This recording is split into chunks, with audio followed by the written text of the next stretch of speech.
So, you know that feeling? You're sitting in a completely sterile boardroom, or maybe you're just staring at a seemingly endless labyrinth of corporate bureaucracy, and you can't help but wonder, how did we actually get here? I mean, why does modern corporate life feel so, well, corporate?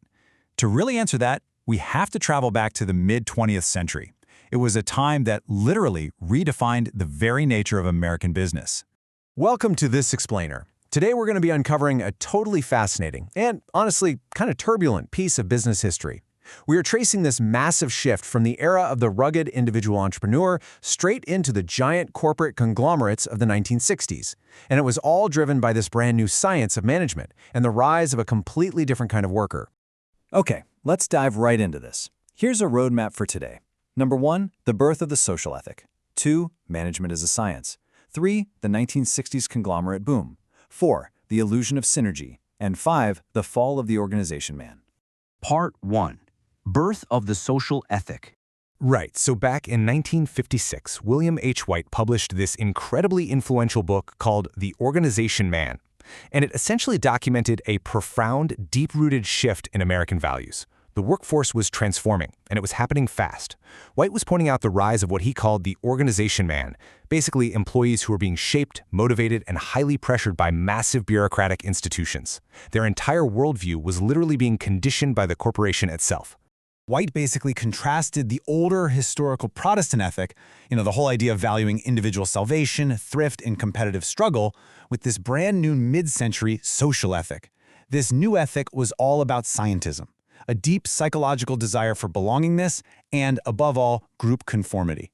Suddenly sublimating yourself for the good of the group, that wasn't just expected, it became the new moral ideal. Part 2, management as a science. Now, what's really interesting here is a point made by Cornell University business historian Louis Heumann. Looking at the post-war era, he notes that it was, quote, the first time that management is valorized as completely independent of the thing being managed. Like, think about how radical that actually is. Executives started truly believing that if you just understood the pure science of management, you could run absolutely any business, and the actual product you were making didn't even matter. And this exact mindset birthed what we call managerial science. It heavily popularized the MBA, basically applying strict data and accountability directly to management. What this did was create a sort of high command of professional managers. These folks weren't tied to one specific industry anymore. Because they had these supposedly superior scientific skills, the belief was that they could just be shifted around like chess pieces to whatever corporate division needed them to maximize efficiency. Let's move to Part 3 and see how this builds into the 1960s conglomerate boom. So, why on earth did 1960s executives think buying completely, wildly unrelated businesses was a solid strategy?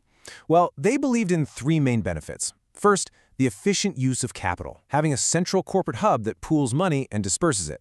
Second, they could take those scientifically trained management teams we just talked about and shift them right into newly acquired inefficient divisions to magically fix them. And third, risk spreading. The logic was, if the consumer electronics market suddenly tanks, well, hey, our packaged meats division can just absorb the loss.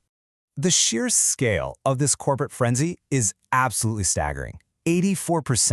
In 1968, right at the absolute height of this wave, 84% of all large mergers were conglomerate types. We are literally talking about roughly 150 mergers happening every single month. Conglomerates were just relentlessly gobbling up totally unrelated companies across the Fortune 500 like it was a buffet. To put a human face on this whole craze, let's look at James Ling and his company LTV. He is pretty much the ultimate avatar of this era.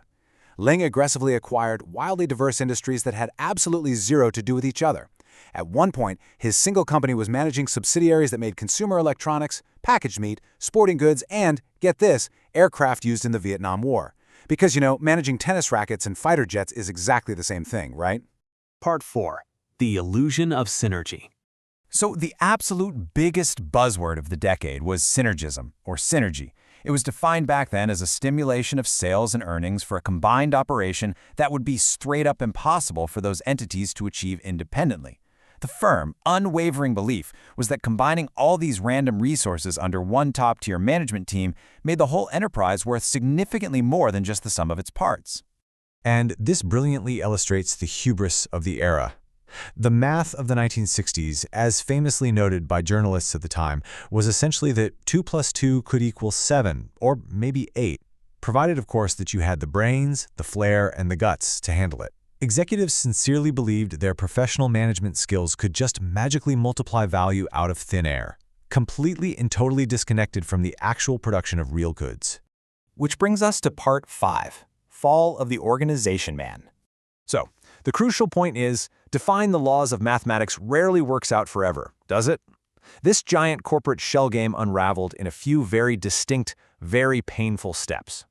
First, these empires were largely built on massive debt and accounting abstractions.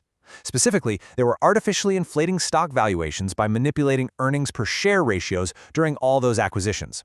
Second, because these executives were so hyper-focused on quick acquisitions and financial engineering, actual long-term investment and technological innovation in their core products severely dropped off. And finally, this total lack of real value creation contributed heavily to the widespread economic stagnation we ended up seeing in the 1970s. The magic equation utterly failed. Fast forward to the 1980s, and the trend completely, violently reversed. Academic journals from the time noted this massive corporate restructuring that effectively served as an undoing of the whole conglomerate wave. Executives desperately started selling off those unrelated businesses they had just spent 2 decades aggressively acquiring. It turns out, the supposed efficiencies of managerial science running sprawling, completely unrelated companies, it proved to be a total mirage. Which leaves us with a final, really provocative thought to take away from all this. As you look around at today's corporate landscape, with its endless, dizzying reorganizations, the intense focus on financial metrics over actual product quality, and that continued, unwavering reverence for the MBA as a golden ticket to leadership, you kind of have to ask yourself, did the era of the organization man ever really end, or did it just change its dress code? Thank you so much for exploring this with me today. Keep asking questions, and I'll catch you in the next explainer.